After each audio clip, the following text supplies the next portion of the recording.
हाँ जी, तो कैसे हो आप लोग? मैं आपका नीलेश भैया बहुत-बहुत स्वागत करता हूँ इस यूट्यूब चैनल पे। दोस्तों, इस वीडियो में मैं आपको बताऊँगा कि यूपी बोर्ड का बोर्ड परीक्षा 2024 का हिंदी का पेपर कैसा आएगा। जी हाँ, मैं दोस्त ऑफ़िशियली हिंदी का आपको मॉडल पेपर दिखाने वाला हूँ कि यूपी बोर्ड का 2024 का हिंदी का पेपर कैसा होगा।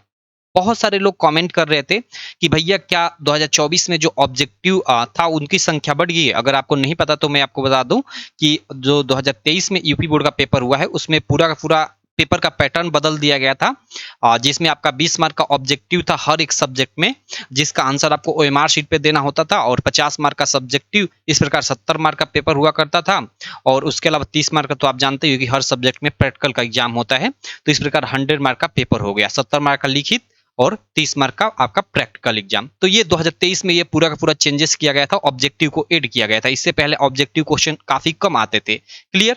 अब 2024 का पेपर कैसे होगा? बहुत सारे लोग पूछ रहे हैं इस टॉपिक पे कि भैया 2024 का आप बता दो, क्या ऑब्जेक्टिव की संख्या बढ़ने वाली है? तो देखो यहाँ मैं क्लियर कर दूं यहाँ पे साफ-साफ कि ऑब्जेक्टिव की संख्या नहीं बढ़ने वाली है।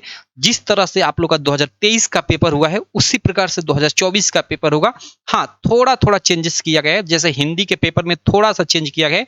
आप वीडियो को अंत तक देखते रहिए। ये पूरा का पूरा मॉडल पेपर है। इसके माध्यम से मैं आपको बता देता हूँ कि क्या चेंजेस किया गया है। ठीक है? बाकी देखो यूपी बोर्ड ने अपना पूरा का पूरा सिलेबस 2024 का जो सिलेबस है ना, उसे जारी कर दिया है। आप स्क्रीन पे देख सकते हो और पूरा का पूरा पेपर पैटर्न भी जारी कर दिया है। यहाँ पे देख सकते हो, ये आप लोग का यूपी बोर्ड का पूरा का पूरा ये पेपर पैटर्न है कि किसमें क्या आएगा। यहाँ देख सकते हो बहुविकल्पीय प्रश्नों की संख्या वही पूर्णांक 20 यानी वही एक एक मार्क का यानी 20 मार्क का ही होने वाला है। और यहाँ नीचे में आ जाता हूँ तो यहाँ पे देख सकते हो जो वर्णात्मक प्रश्न, जिनको आप सब्जेक्टिव क्वेश्चंस बोल सकते हो, 50 मार्क का होगा। ठीक है, यहाँ पे साफ साफ सारी चीजें मेंशन है। और यहाँ नीचे आओगे तो देख सकते हो कि शैक्षणिक सत्र 2023-24 के लिए पूरा का पूरा ये मतलब आंतरिक मूल्यांकन कैसे होगा और यहाँ पे पूरा पूरा सिलेबस क्या है वो भी यहाँ पे दे दिया गया है। तो ये सिलेबस का वीडियो मैंने पहले ही बना चुका है। आप मेरे चैनल पे चले जाइएगा, प्लेलिस्ट में चले जाइएगा, वहाँ पे आपको सारे सब्जेक्ट के सिलेबस मिल जाएंगे और वहाँ पे मैंने बता भी रखा है कि सिलेबस डाउनलोड कैसे करें यूपी बोर्ड की ऑफिशियल वेबसाइट से। चलो, बाकी हम लोग का ये जो टॉपिक है, ये टॉपिक है कि यूपी बोर्ड का मॉडल पेपर कैसा है 2024 का। चलो मैं आपको बताता हूँ। यहाँ पे देखो, ये जो अभी आप स्क्रीन पे देख रहे हो ना, ये 2023 का ही पेपर है, लेकिन इसमें छोटा सा चेंजेस है। वो चेंज अभी मैं आपको बता दूंगा, उस क्वेश्चन पे चलूंगा तो ठीक है। तो यहाँ एक बार आप देख लो, समझ जाओ कि यही आपका 2024 का ऐसा मतलब इसी पैटर्न पे पेपर ही आने वाला है। यहाँ पे देखो, ये 8 से 1 डी 2023 का हिंदी का पेपर था। ठीक है, चलो यहाँ पे हम लोग देख लेते हैं। 1 मिनट मैं कलर चूज कर लेता हूँ। यहाँ पे सबसे पहले एक बार थोड़ा मैं आपको बता दूं। देखो, 2023 का पेपर कैसे हुआ था? उसमें हुआ था 20 मार्क का ऑब्जेक्टिव था, 50 मार्क का सब्जेक्टिव था। इस प्रकार आप लोग का 70 मार्क का पेपर हुआ था। ठीक है, और 30 मार्क का प्रैक्टिकल का एग्जाम यानी 100 मार्क का पूरा पेपर हो गया। 70 मार्क का लिखित और 30 मार्क का प्रैक्टिकल यानी 100 मार्क का हिंदी का पेपर।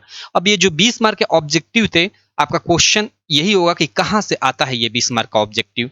तो देखो, जो ये 20 मार्क का जो ऑब्जेक्टिव प्रश्न होते हैं ना, ये आप लोग के हिंदी गद्य और पद्य के साहित्य, हिंदी गद्य और पद्य का जो इतिहास है उससे संबंधित प्रश्न होते हैं। प्रमुख लेखकों और उनकी रचनाओं विधाओं से संबंधित प्रश्न होते हैं। कितने मार्क के? 10 मार्क के। और 10 मार्क के हिंदी व्याकरण संबंधित प्रश्न, जैसे रस छंद अलंकार या फिर उपसर्ग प्रत्यय, समास, इसी प्रकार से। ठीक है, शब्द रूप से। ठीक है, इसी तरह से आप लोग के 10 मार्क के वहां हिंदी व्याकरण से संबंधित प्रश्न, यानी इस प्रकार आप लोग का 20 मार्क का ऑब्जेक्टिव प्रश्न इस प्रकार रहता है। क्लियर? यहाँ पे आप लोग देख सकते हो, ये सारा का सारा ये ऑब्जेक्टिव आप लोग देख सकते हो। जैसे हंस पत्रिका के संपादक थे, आप लोग नीचे देख सकते हो कि कलम का सिपाही किस मतलब की विधा है, इसकी विधा क्या है, लहरों के राजहंस के लेखक हैं कौन है। तो इस प्रकार के ये 10 मार्क के आप लोग के रहेंगे। और उसके बाद आप लोग का मतलब क्या रहेगा कि हिंदी व्याकरण से 10 मार्क का प्रश्न रहेगा। जैसे देखो, यहाँ रस का स्थायी भाव मतलब करुण रस का स्थायी भाव में पूछ दिया है।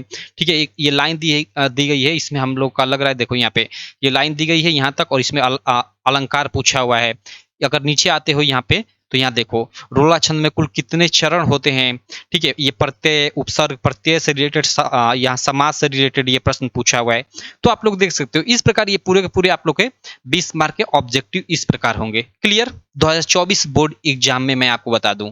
ठीक है, उसके बाद देखो, आगे हम लोग देखते हैं अगला। इसके बाद आप लोग का ये 20 मार्क का ऑब्जेक्टिव खंड अ के अंतर्गत समाप्त हो जाएगा। अब खंड ब के अंतर्गत आप लोग के 50 मार्क के सब्जेक्टिव प्रश्न होंगे।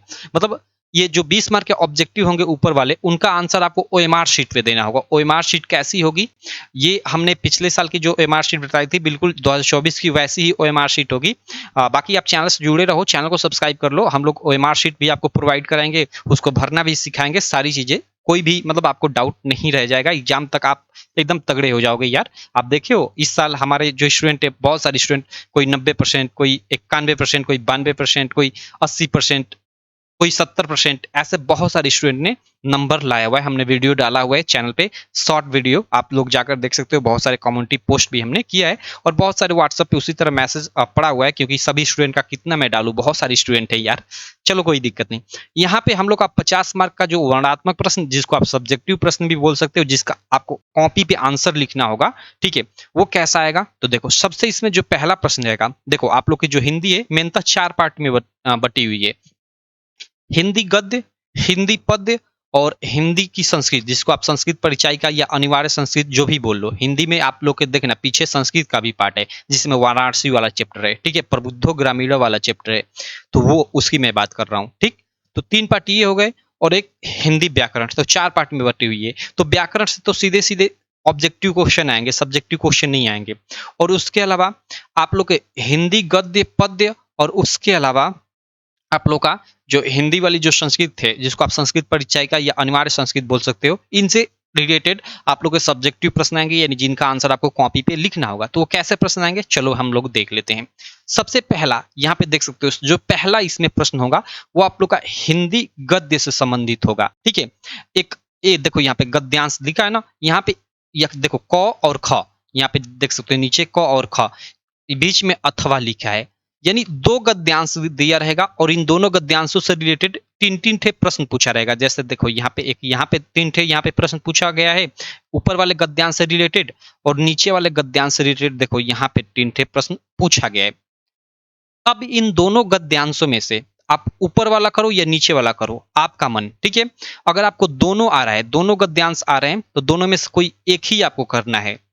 अगर कोई एक आ रहा है तो आप उसी को करोगे। ठीक है, मतलब दोनों में से ऑफिशियली है कि आपको एक करना है, दोनों नहीं करना है, क्योंकि यहाँ साफ साफ लिखा होता है, यहाँ पे देख सकते हो, यहाँ पे लिखा है कि निम्नलिखित गद्यांश पर आधारित 3 प्रश्नों के उत्तर दीजिए। ठीक है, और बीच में यहाँ पे देखो अथवा लिख दिया है, मतलब ये ऊपर वाला करो या नीचे वाला करो, और इन तीनों प्रश्नों का उत्तर देना है। अगर तीनों प्रश्नों का आप सही सही उत्तर देते हो तो प्रत्येक प्रश्न का आपको 2-2 मार्क, मतलब 6 मार्क यहाँ से मिल जाएंगे। अगर आप केवल 2 प्रश्न करते हो, एक छोड़ देते हो, तो फिर आपको 4 ही मार्क मिलेगा, 6 मार्क नहीं मिलेगा। क्लियर है, तो इन दोनों में से कोई आप एक कर सकते हो।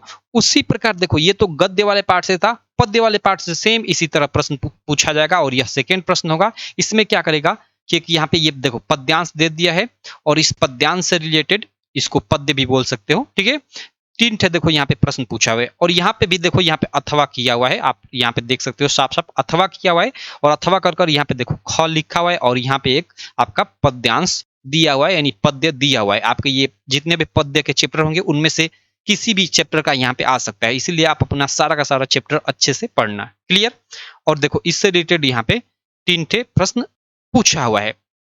तो आप ये ऊपर वाला करो, सेम उसी तरह ऊपर वाला करो या फिर नीचे वाला ये करो, आपका मन दोनों में से कोई एक करना है।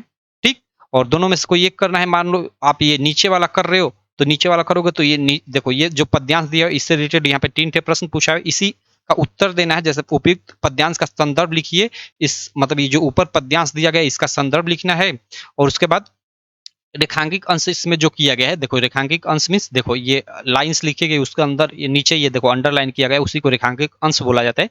उसकी आपको व्याख्या करनी है, और उपयुक्त पंक्तियों में मतलब किस समय का वर्णन किया गया है, ये एक प्रश्न है, इसका आपको आंसर देना है, उत्तर देना है। तो इस प्रकार अगर तीनों प्रश्नों को करते हो तो आपको 2-2 मार्क, यानी यहाँ से आपको 6 मार्क मिल जाएंगे। अगर केवल वही एक प्रश्न इसमें से आप कर पाते हो तो केवल आपको 2 मार्क मिलेंगे, 4 मार्क आपके कट जाएंगे। ठीक है, तो इस प्रकार ये आपका यहाँ पे ये प्रश्न होगा। तो 6 नंबर के प्रश्न होंगे। ठीक है, दोनों, एक गद्य से एक पद्य से। क्लियर, उसके बाद देखो यहाँ पे तीसरा प्रश्न आपका कैसा होगा।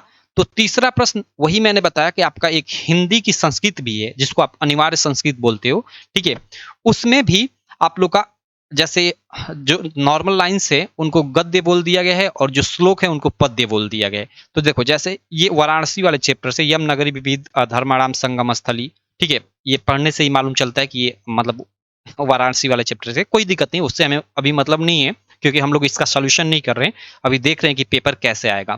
तो यहाँ पे देखो, यहाँ भी देखो, यहाँ पे क और ख बीच में अथवा किया है, तो ऐसे ये लाइन दे देगा, ठीक है। आप लोग का हिंदी अनिवार्य संस्कृत मतलब हिंदी की जो अनिवार्य संस्कृत है यानी पीछे वाली संस्कृत है उससे, ठीक है। और इसका आपको क्या करना रहेगा, इसका संदर्भ करना रहेगा और साथ में इसका हिंदी अनुवाद यहाँ पे करना होता है। इसका संदर्भ लिखना होता है और इसका हिंदी अनुवाद करना होता है, क्योंकि यहाँ साफ साफ यही प्रश्न पूछा जाएगा आपसे। संदर्भ लिखने का 2 मार्क और हिंदी अनुवाद करने का 3 मार्क, यानी आपको यहाँ से 5 मार्क मिल जाएगा। क्लियर है? ये आप लोग का ये गद्यांश के अंतर्गत आएगा, ये लाइंस जैसे ये लिखी गई है, और जो श्लोक रहता है उसको पद्यांश बोला जाता है। तो यहाँ पे ये पहला मतलब तीसरे का मतलब ये पहला कुछ इस प्रकार का प्रश्न रहेगा। उसके बाद चौथा जो प्रश्न रहेगा, मतलब तीसरा ये तो प्रश्न हो गया, तीसरे में ये क और ख मतलब 2 रहेंगे, लेकिन एक का ही आपको उत्तर देना है। और यहाँ पे देखो चौथे प्रश्न में भी 2 आपके रहेंगे। चौथे देखो ये चौथा प्रश्न है, इसमें क और ख, इसमें भी 2 प्रश्न है, ठीक है। लेकिन इसमें से किसी एक का ही, ये ऊपर वाला करो या बीच में देखो अथवा लिखा है ना, तो ये नीचे वाला करो, दोनों में से कोई एक ही आपको करना है।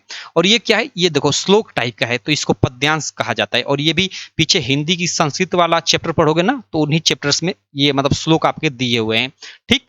तो उन्हीं में से मतलब कोई डोट थे यहाँ पे श्लोक दे देगा, उसका क्या करना रहेगा, उन दोनों में से किसी एक का आपको संदर्भ लिखना होगा और साथ में हिंदी अनुवाद करना होगा। संदर्भ का 2 मार्क, हिंदी अनुवाद का 3 मार्क, यानी 5 मार्क यहाँ से, यानी 5 5 10 मार्क का आप लोग ध्यान देना। यहाँ पे देख रहे हो ना, 10 मार्क का आपका यहाँ से संदर्भ और हिंदी अनुवाद संबंधित आप लोग का अनिवार्य संस्कृत से प्रश्न पूछा जाएगा। काफी अच्छा वेटेज है, तो इसलिए आप हिंदी संस्कृत अच्छे से पढ़ना। और नीचे देखना, इससे मतलब प्रश्न भी पूछा जाएगा हिंदी संस्कृत से, ठीक है, या अनिवार्य संस्कृत जिसको आप बोल सकते हो। उसके बाद देखो 5वां जो प्रश्न होगा वो क्या रहेगा, ये तो खंड काव्य से प्रश्न रहेगा, मतलब अपने पठित खंड काव्य के आधार पर निम्नलिखित प्रश्नों में से किसी एक प्रश्न का उत्तर दीजिए। देखो ये प्रश्न लिखा गया है, तो ये हर जिले का अलग अलग खंड काव्य होता है, वो आप लोग देख लेना।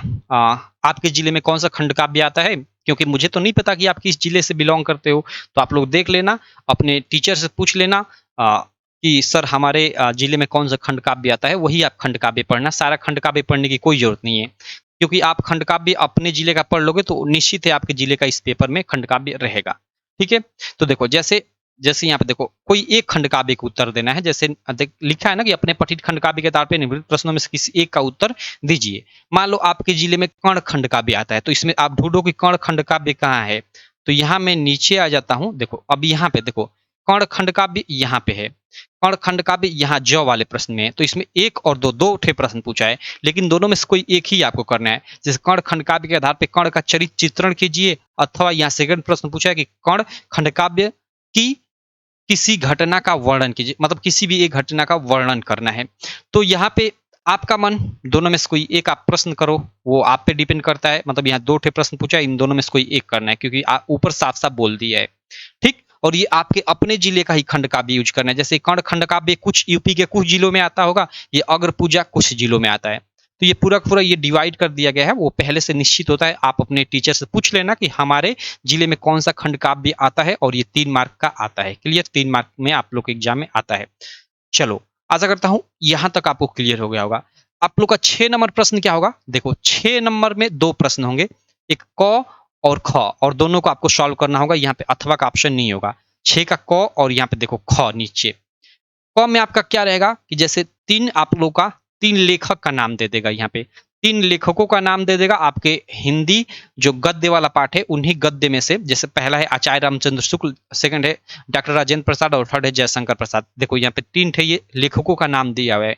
इन तीनों में से किसी एक का आपको क्या करना है कि जीवन परिचय लिखना है, और साथ में उनकी किसी एक प्रमुख रचना का नाम लिखना है। मतलब वही प्रमुख क्या, एक रचना का नाम लिख देना है। तो इस प्रकार जीवन परिचय लिखने का 3 मार्क और 2 मार्क आप लोग को उनकी एक रचना का नाम लिखने का, यानी आपको यहाँ से 5 मार्क मिलेगा जीवन परिचय लिखने का, किसी लेखक का, और साथ ही सेम यही प्रश्न रहेगा किसी कवि का जीवन परिचय लिखने का। ऊपर वो लेखक थे, मतलब आपके गद्य पाठ से थे, और ये पद्य वाले पाठ से होंगे यहाँ पे, जैसे गोस्वामी तुलसीदास, सुमित्रानंद पंत, और यहाँ महाकवि सूरदास। तो सेम वही प्रश्न यहाँ भी आपको जीवन परिचय लिखना है और उनकी एक प्रमुख रचना का नाम, तो यहाँ से भी 5 मार्क मिल जाएंगे।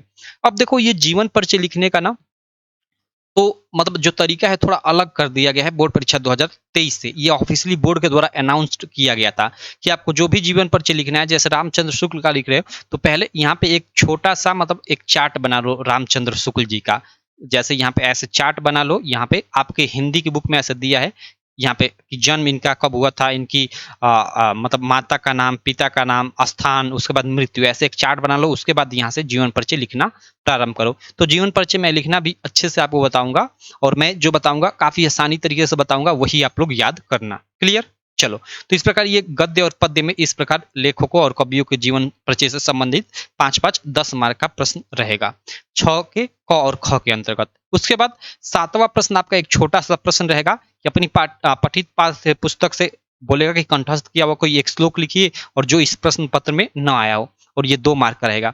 तो श्लोक आप लोग के वही हिंदी, मैंने बताया ना कि हिंदी में एक संस्कृत वाला भी पाठ है, अनिवार्य संस्कृत जिसको बोलते हो, तो उसमें बहुत सारे श्लोक हैं, तो आप कम से कम 3 ठे श्लोक याद कर लेना। अब श्लोक भी मैंने बना रखा है, पिछले साल की आप हिंदी की प्लेलिस्ट में जाओगे ना, तो उसमें मैंने 3 काफी आसान आसान श्लोक बता रखा है, जो आपको आसानी से याद हो जाएगा, तो आप याद कर लेना। ठीक, उसके बाद ये निश्चित है, ये निश्चित वाला प्रश्न है, इसको ऐसे ही आना है। देखो यहाँ पे थोड़ा चेंजेस है। जो ये 8वां प्रश्न है ना, इस 8वें प्रश्न में पिछले साल क्या था कि चूंकि आप जानते हो कि मतलब शायद 30% सिलेबस भी कम था ना, तो उसके अंतर्गत क्या था कि यहाँ पे आप लोग का जो मतलब जैसे हिंदी की लाइंस दे दी थी, उनका संस्कृत अनुवाद करना था ना, यानी संस्कृत अनुवाद वाला प्रश्न पूरा का पूरा हटा दिया गया था। तो यहाँ पे इस बार चलो, तो देखो यार, जो पिछले साल था ना संस्कृत अनुवाद, उसे पूरा का पूरा हटा दिया गया था, लेकिन इस बार अवेलेबल है। तो देखो यहाँ पे जैसे ये प्रश्न है, तो यहाँ 2-2 मार्क यहाँ आपको मिलता था। ये हिंदी की मैंने बताया कि पीछे जो संस्कृत वाला पीछे वाला पार्ट है ना, उसी में से यहाँ पे प्रश्न पूछा जाएगा आपसे। 4 ठे प्रश्न रहेगा, इन चारों में से किसी 2 का आपको उत्तर देना होगा। तो अब पहले पिछले साल क्या था कि आपको 2-2 मार्क प्रत्येक प्रश्न, मतलब एक प्रश्न का आपने उत्तर लिखा, उसका 2 मार्क मिला। ठीक है, तो यहाँ 2 प्रश्न आप लोगों ने किया, क्योंकि 2 ही प्रश्न करना होता है, तो आपको 4 मार्क मिल गया। लेकिन इस बार एक प्रश्न करने का 1 मार्क मिलेगा, तो यहाँ से आप 2 प्रश्न करोगे, क्योंकि यहाँ 2 ही प्रश्न बोला होता है कि 2 ही प्रश्न सॉल्व करो, तो आपको 2 मार्क मिल जाएगा। तो यहाँ से 2 मार्क कम हुआ, और वही 2 मार्क का आप लोग का यहाँ 8वें के बाद 9वां जो प्रश्न होगा, उसको संस्कृत अनुवाद, यानी कुछ हिंदी की लाइन्स दे देगी, 3-4 ठे दे देगी, उसमें से कहेगा कि किन्हीं 2 का आप संस्कृत में अनुवाद करो। सिंपल। तो यहाँ समझ गए कि क्या छोटा सा चेंजेस है। यहाँ बस आपको ये जो 4 मार्क का जो पहले प्रश्न था, इसमें से 2 मार्क कट कर और 2 मार्क का आप लोग का संस्कृत अनुवाद संबंधित प्रश्न पूछेगा। बस यही चेंजेस है, नहीं तो सेम पिछले साल की भांति ही आप लोग का इस साल भी पेपर रहने वाला है। ठीक है, और जो पहले 9वां प्रश्न था उसका इस साल ऑब्वियसली है कि भाई 9 के जगह पे आपका संस्कृत अनुवाद हो जाएगा, तो इसको आपका 10वां प्रश्न कर देगा यहाँ पे। तो इसके जगह पे आप लोग का क्या होगा कि एक 9 नंबर का आप लोग का निबंध लिखने को आएगा, पिछले साल की ही भांति। क्लियर? देखो यहाँ पे भी मेंशन है, यहाँ पे मैं दिखा देता हूँ, ये जो सिलेबस आया है 2024 वाला, यहाँ पे देखो, यहाँ पे साफ साफ देखो, जो 8वां प्रश्न है संस्कृत अनुवाद वाला, देखो इसको 1+1 यानी 2 मार्क का कर दिया गया था। पहले ये 2+2 यानी 4 मार्क का होता था, यानी 2 प्रश्नों का उत्तर देना होता था, प्रत्येक प्रश्न का 2 मार्क आपको, तो इस प्रकार आपको 4 मार्क मिलता था। लेकिन इस बार अब क्या किया गया है कि 1-1 मार्क ही आपको मिलेगा, और जो उसमें से 2 मार्क बचा, उसका यहाँ पे संस्कृत अनुवाद, मतलब हिंदी के सरल वाक्यों का संस्कृत अनुवाद संबंधित, सॉरी यार,